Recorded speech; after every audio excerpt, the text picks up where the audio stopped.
Hi friends, இன்றைக்கி நம்ம சொல்ல போகிற ஒரு இன்ஃபர்மேஷன் என்னென்னா, இது நிறைய பேத்துக்கு இந்த முறை தெரியவே தெரியாதுன்னு சொல்லலாம். ஏன்னா இதெல்லாம் செய்வாங்களா அப்படின்ற மாதிரி தான் எல்லோரும் யோசிக்கிற மாதிரி இருக்கும். எதெல்லாம் நம்ம லைஃப்பில் செய்யக்கூடாது, இதெல்லாம் தப்புன்னு சொல்லி தடை பண்ணி வச்சுருக்காங்களோ, அதற்கு பின்னாடி ஒரு ஸ்ட்ராங்கான ஒரு ஆன்மீக ரீதியான காரணங்கள் இருக்குங்க. இது நிறைய பேர் நம்ம ஊரில் தான் இது தெரியாமல் இருக்குது. பட் வடநாட்டிலலாம் இது ஒரு பயங்கர ஒரு ஸ்ட்ராங்கான ஒரு முறையாக ஃபாலோ பண்ணிகிட்ருக்காங்க. நம்ம தென்னிந்தியாவில் தான் அதை பற்றி தெரிய மாட்டேங்குது. பட் இதை ஒரு ஸ்ட்ராங்கான முறையாக ஃபாலோ பண்ணுறாங்க. இதனால் ஏகப்பட்ட பேத்துக்கு அதிர்ஷ்டம் கிடைக்குது. இது நீங்கள் ஒன்றுமே இல்லை, கண்ணால் பார்த்தாலே போதுமா, இந்த ஒரு பிக்சர் மட்டும் இருந்துச்சுன்னா இதை நீங்கள் டெய்லியும் பார்த்தாலே 7 நாளில் நம்ம கேட்குற விஷயம் நடக்கும் அப்படிங்கிற மாதிரி ஏகப்பட்ட மேஜிக்கான விஷயங்கள்லாம் கொடுத்துருக்காங்க. நான் என்ன அந்த சீக்ரெட் அப்படிங்கிறத சொல்கிறதுக்கு முன்னாடி, இது நவமூலிகை ஆகத்துக்கான அப்டேட்டுங்க. நாளைக்கு ஒரே நாள் தான் டைம் இருக்குது, சரிங்களா? உங்களுக்கு பஞ்சமி 12ஆம் தேதி வருது, 11ஆம் தேதியோட லாஸ்ட் டேட். நாளைக்கு ஒரே நாள் தான் இருக்குது.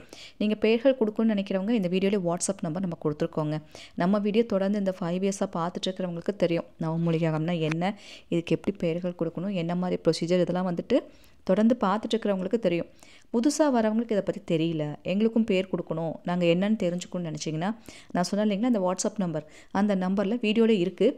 அந்த நம்பரில் நவமூலிகை அப்படிங்கிறத டைப் பண்ணி அனுப்பிவிடணும். அப்படி அனுப்பிவிட்டால் இதை பற்றின ஃபுல் இன்ஃபர்மேஷன் என்னங்கிறது நீங்கள் தெரிஞ்சுக்கலாம். ஃபஸ்ட்டு என்ன ஏதுங்கிறது தெரிஞ்சுக்கோங்க, புரிஞ்சுக்கோங்க. தேவைப்படும் பட்சத்தில் உங்கள் பெயர்கள் வேணாலும் நீங்கள் கொடுக்கலாம். பேர்கள் கொடுக்குறவங்க அவசியம் ஊர் பேர் போட்டு கொடுக்கணும். கோத்திரம் தெரிஞ்சால் அதை போட்டு கொடுங்க, சரிங்களா? சர்வர் இஷ்யூஸ் இருக்குது, பேமெண்ட் பண்ண முடியலன்னா கண்டிப்பாக எனக்கு இன்ஃபர்மேஷன் கொடுங்க. ஆல்டர்னேட்டிவ் சொல்யூஷன் உங்களுக்கு தரேன் நான். ஏன்னா நாளைக்கு ஒரே நாள் இருக்கும்போது ரெகுலராக கொடுக்குறவங்க ஏகப்பட்ட பேர் கண்டிப்பாக ட்ரை பண்ணிகிட்டே இருப்பாங்க, எல்லோரும் சீக்கிரம் கொடுக்கணுன்னு.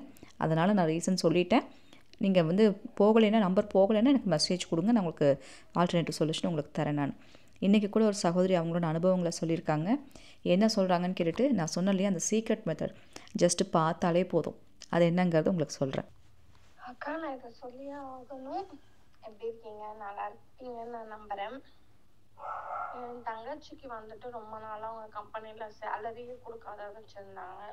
ரொம்ப ப்ராப்ளமாக இருந்துச்சு. போனால் இன்னைக்கு தரேன், நாளைக்கு தரேன், இந்த மாதம் தரேன், அந்த மாதம் தரேன்னு சொல்லிட்டு அப்படியே அவள் என்னன்னா கடிச்சிக்கிட்டே இருந்தாங்க. ஸோ அட் லாஸ்ட் நான் நவமூலிகை யாகத்தை கொடுத்து அதுக்கு அடுத்த 2வது நாளே அவளுக்கு சேலரி வந்துடுச்சு. ஸோ உங்ககிட்ட சொல்லணும் அப்படின்னு சொல்லிட்டு தான் சரி ஓகே மெசேஜ் இன்ஃபார்ம் பண்ணிடுவோம் அப்படின்னு சொல்லிட்டு அவளுக்கு சேலரி வந்துடுச்சுக்கா. ரொம்ப ரொம்ப தேங்க்ஸ். நன்றி சகோதரி, எனக்குமே ரொம்ப சந்தோஷமாக இருக்குது. அவங்க சிஸ்டருக்கு அவங்க கேட்ட மாதிரியே நடந்துருச்சு. வராகமூர்த்தி சித்தரையாக்கு நன்றிகள் சொல்லுங்கம்மா, வராகி அன்னைக்கு நன்றிகள் சொல்லுங்கள். தொடர்ந்து பஞ்சமியில் நடந்துகிட்ருக்க இந்த மேஜிக் எல்லாத்துக்குமே நடக்கணும் அப்படிங்கிறது நம்ம எல்லாருமே பிரார்த்தனை பண்ணிக்கலாங்க. இன்றைக்கி நம்ம சொல்ல போகிற விஷயம், நான் சொன்னேன் இல்லைங்களா, இது ஜஸ்ட்டு பார்த்தா மட்டும் போதுமாமாங்க. இது நீங்கள் நிறைய இமேஜ் நீங்கள் கூகுளில் பார்த்துருக்கலாம், இல்லை நிறைய ஃபோட்டோஸ்லாம் நீங்கள் பார்த்துருப்பீங்க. கண்டிப்பாக உங்களுக்கு நீங்கள் பார்த்துருப்பீங்க இதையே. அது என்னென்னு நான் உங்களுக்கு சொல்கிறேன் நான். அதாவது மகாலட்சுமி ஆந்தையோடு இருக்க மாதிரி, ஆந்தை மேலே உட்காந்துருக்க மாதிரி, இல்லைன்னா ஆந்தை கையில் வச்சுருக்க மாதிரி, இந்த மாதிரி பிக்சர்ஸ்லாம் நீங்கள் கண்டிப்பாக நீங்கள் பார்த்துருப்பீங்க. இதுக்கு பின்னாடி இருக்க ஒரு ஸ்ட்ராங்கான ஒரு ரீசன் ரொம்ப நாள் நாமளே யோசிச்சிருப்போம். ஏன்னா ஆந்தை ஒரு அபசகுணம்னு சொல்லுவாங்க. ஆந்தை அலர்னா வீட்டுக்கு ஆகாது, ஆந்தை பார்க்கக்கூடாது, ஆந்தை இப்படி இப்படி கத்திகிட்டே இருந்துச்சுன்னா அது பிரச்சனையாகும், இப்படிலாம் தான் நம்ம கேள்விப்பட்டிருப்போம். ஆனால் இதுக்கு பின்னாடி இருக்க ஒரு இன்ஃபர்மேஷன், ஸ்ட்ராங்கான ஒரு இன்ஃபர்மேஷனை கேட்டால் அவ்வளோ ஒரு பிரமிப்பாக இருக்குது. அதுவும் என்னென்னா, இந்த மகாலட்சுமியோட கையில் வெள்ளை ஆந்தை இருக்குது பார்த்தீங்களா, இந்த வெள்ளை ஆந்தை இருக்கிறது போல் பிக்சர்ஸ் மட்டும் நம்ம வீட்டில் இருந்துச்சுனாலே போதுமாங்க, அதை நம்ம கண்ணால் பார்த்தாலே யோகம் அப்படிங்கிற மாதிரி சொல்கிறாங்க. இதில் என்ன யோகம் இருக்குது அப்படின்னா, ஆந்தை மகாலட்சுமி அம்மனுடைய ஒரு வாகனமாக பார்க்கப்படுது. என்னென்னா நல்லதும் கெட்டதும் நமக்கு சரிசமமாக வரும், வெற்றியும் தோல்வியும் சரிசமமாக வரும் அப்படிங்கிறக்கு ஒரு அர்த்தமாக தான் ஆந்தையை தன்னோட வாகனமாக வச்சுருக்காங்க.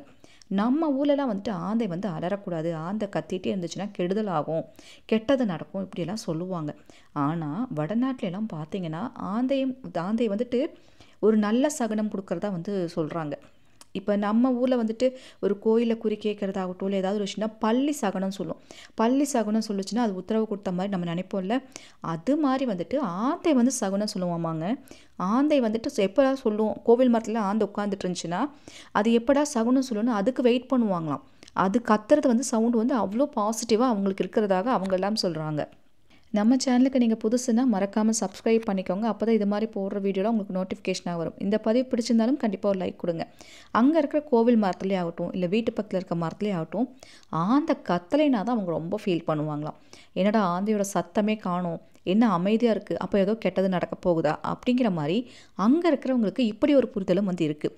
கோவில் மரத்தில் இருக்க மரமாக இருந்துச்சுன்னா உத்தரவு கேட்குறக்குனே அந்த கோவிலில் போய் உட்காருவாங்களாம். அப்போ ஆந்தை வந்து எத்தனை முறை கத்துது அப்படிங்கிறத வச்சு அதை வந்து நவகிரகத்தோடு ஒப்பிட்டு அதை வச்சு நிறைய கால்குலேஷன்லாம் பண்ணியிருக்காங்க. அது மட்டும் இல்லைங்க, இந்த சகுனம் கேட்பாங்கல்ல, நம்ம ஊரில் பள்ளி சகுனம் சொன்னால் நல்லதுன்னு நினைப்போம். அங்கெல்லாம் எப்படின்னா ஆந்த சகுனம் சொல்லுமா, ஆந்த கத்துற வர வெயிட் பண்ணுவாங்களாம். அதே மாதிரி யாராவது வீட்டு பக்கத்தில் ஒரு மரம் இருக்குது, அந்த மரத்தில் வந்து ஆந்தை உட்காந்து கத்திகிட்டே இருக்குன்னா அவங்களுக்கு வீடு வாங்குகிற யோகம் இருக்குமா. நம்ம ஊரில் எல்லாம் நம்ம வீட்டுக்குள்ளே குலவை கூடு கட்டுச்சுன்னா அவங்க புதுசாக வீடு கட்டுவாங்க, அந்த வீட்டில் வீடு வாங்குகிற யோகம் இருக்குன்னு ஒரு அர்த்தமாக சொல்லுவாங்க. ஆனால் வடநாட்டு சைடெல்லாம் ஆந்தை கத்திகிட்டே இருந்துச்சுன்னா அவங்க வீடு வாங்குவாங்க. எந்த வீட்டு பக்கத்தில் மரம் இருந்து அங்கே ஆந்தை கத்திகிட்டே இருக்கோ அந்த வீட்டுக்காரங்க புதுசாக வீடு வாங்குவாங்க. இப்படியெல்லாம் நிறையா சாஸ்திரம் இருக்காமாங்க. இதெல்லாம் எப்படி சொல்கிறாங்கன்னா பட்சி சாஸ்திரம்னு சொல்லிட்டுலாம் இருக்குது. அந்த சாஸ்திரங்கள் ரீதியாக வந்துட்டு பட்சி மந்திரங்கள்னு சொல்லிட்டு ஆந்தையோட சக்தி வாய்ந்த மந்திரமெல்லாம் கொடுத்துருக்காங்க. ஸோ இதை வந்துட்டு யார் ஒருத்தங்க ஃபாலோ பண்ணுறாங்களோ அவங்களுக்கு நிஜமாக வெற்றி கிடைக்கும். அதுவும் என்னென்னா 7 நாளில் கிடைக்கும் அப்படிங்கிற மாதிரி கொடுத்துருக்காங்க. நீங்கள் மகாலட்சுமி அன்னை வெள்ளை ஆந்தையோடு இருக்கிறது, வெள்ளை ஆந்தையை கண்ணால் பார்க்குறதே ஒரு நல்லது நடக்குமாங்க. அந்த மாதிரியும் கொடுத்துருக்காங்க. உங்களுக்கு ஏதாவது நல்ல விஷயம் நடக்கணும் அப்படின்னு நீங்கள் நினைக்கும் போது வெள்ளை கலர் ஆந்தை உங்கள் கண்ணில் பட்டுச்சுன்னா அது ஒரு பாசிட்டிவ் சைனாக நீங்கள் எடுத்துக்கலாம் அப்படிங்கிற மாதிரி சித்தர்களும் சொல்லி வச்சுருக்காங்கன்ற மாதிரி குறிப்புகளும் இருக்குது. ஸோ வந்துட்டு நீங்கள் கூகுளில் இருந்துட்டு மகாலட்சுமி அம்மன் வெள்ளை ஆந்தையோடு இருக்கிற மாதிரி ஒரு பிக்சராக பார்த்து டவுன்லோட் பண்ணி எடுத்து வச்சுக்கோங்க. அது ஒரு பேப்பரில் ஒட்டியோ இல்லை கேலண்டர் அட்டையில் ஒட்டியோ உங்கள் வீட்டில் வச்சுட்டு டெய்லியும் பார்க்கணும் மீன்ஸ் இது வந்துட்டு சூரியன் அஸ்தமனம் ஆனதுக்கப்புறம் இந்த முறையை நீங்கள் செய்யணும். சரிங்களா? நான் சொல்கிறத கரெக்டாக நோட் பண்ணி வச்சுக்கோங்க. அந்த மாதிரி பிக்சரை நீங்கள் வாங்கி ஒட்டிட்டிங்கன்னா ஈவினிங் 6:30க்கு அப்புறம் சூரியன் ஆனதுக்கப்புறம் பட்சி மந்திரம் சொல்லிட்டு இருக்கு, அந்த மந்திரத்தையும் சொல்லிவிட்டு அந்த பிக்சரை நீங்கள் ஒரு 5 நிமிஷம் உட்காந்து பார்த்தா போதும். ராத்திரி தூங்குறதுக்கு முன்னாடியாச்சும் இந்த விஷயத்தை நீங்கள் பண்ணணும் அப்படிங்கிற மாதிரி சொல்லியிருக்காங்க. வெள்ளை ஆந்தையுடைய மகாலட்சுமி படம். சரிங்களா? அதை நோட் பண்ணி வச்சுக்கோங்க. அதே போல் இந்த மந்திரத்தை சொல்கிறக்கு எந்த ஒரு ரூலுமே கிடையாது, எந்த கட்டுப்பாடுகள் எதுவுமே கிடையாது. டெய்லியும் ஒரு 7 நாளைக்கு எந்த விஷயம் நடக்கணும்னு நீங்கள் நினைக்கிறீங்களோ அதை மனசில் நினச்சிட்டு கண்ணால் பார்த்தா மட்டும் போதும். இந்த மந்திரத்தை ஒரு 7 முறை சொன்னால் மட்டும் போதும். சரிங்களா? அதுலேயே உங்களுக்கு ஒரு மேஜிக் நடக்குமாமா. இந்த மாதிரி விஷயங்களெல்லாம் நம்பிக்கையோடு செய்யணுங்க. அப்போ தான் அதோட பலன் வந்துட்டு நிறைய காமிக்கும் அப்படிங்கிற மாதிரி சொல்லியிருக்காங்க. உங்களுக்கு இப்போ அந்த மந்திரத்தை வந்து காமிக்கிறேன், அதை எப்படி சொல்லணும் அப்படிங்கிறதே உங்களுக்கு சொல்லித்தரேன். அதை வந்து நீங்கள் நோட் பண்ணி வச்சுக்கோங்க. இப்போ பிக்சரில் பார்க்குறீங்க இல்லையா, அரியோம் எங் வீங் கங் ரங் சகலமம் வசி வசி ஸ்வாஹா. இது வந்துட்டு பக்ஷி மந்திரங்க, பக்ஷி சாஸ்திரத்தில் கொடுக்கப்பட்டது. இதை கரெக்டாக ஃபாலோ பண்ணி சொல்லிட்டு வாங்க. அந்த பிக்சர் அது கண்டிப்பாக வாங்கி ஒட்டி வச்சுக்கோங்க. ஏன்னா அது வந்து ஒரு அதிர்ஷ்டத்தை குறிக்குமாமா. வெள்ளை ஆந்தையோடு இருக்க மகாலட்சுமி படத்தை வாங்கி வீட்டில் ஒட்டி வச்சுட்டு இந்த மந்திரத்தை அந்த படத்தை பார்த்து நம்ம சொல்லணும். புரிஞ்சுதுங்களா? அந்த பிக்சரை பார்த்து நம்ம ஒரு 7 வாட்டி டெய்லியும் சொல்லணும். 7 நாளைக்கு சொன்னாலே போதும். டெய்லியும் ராத்திரி தூங்குறதுக்கு முன்னாடி சொன்னாலே போதும். அதாவது 6:30க்கு அப்புறம் ராத்திரி தூங்குறதுக்கு முன்னாடி, அதுதான் டைமிங். ஸோ இதை சொன்னாலே போதுமாமாங்க. 7 டேஸில் நீங்கள் எந்த விஷயம் நினச்சிருக்கீங்களோ அதுக்கு ஒரு பதிலும் கிடைக்கும். இதுதான் முறை. நிறைய பேர் இதெல்லாம் வந்து வழிபாடு பண்ணுவாங்களா, இதெல்லாம் தெரியாதுன்னு நினைக்கிறவங்களுக்கு இந்த இன்ஃபர்மேஷன் கண்டிப்பாக யூஸாக இருக்குன்றனால தான் இன்றைக்கி இதை சொல்லியிருக்கேன். ட்ரை பண்ணி பாருங்கள், நல்ல ஒரு மாற்றங்கிறது உங்களுக்கு கிடைக்கும். ஐ திங்க் நான் சொன்ன இன்ஃபர்மேஷன் உங்களுக்கு பிடிச்சிருக்கு, பயனுள்ள வகையில் இருக்குன்னா ஒரு லைக் கொடுங்க, உங்கள் ஃப்ரெண்ட்ஸுக்கும் ஷேர் பண்ணிவிடுங்க. இது போல் பல இன்ஃபர்மேஷன் சொல்கிறதுக்கு நான் காத்துட்டே இருக்கேன். உங்கள் அன்பு தோழி ராஜி. Thank you so much.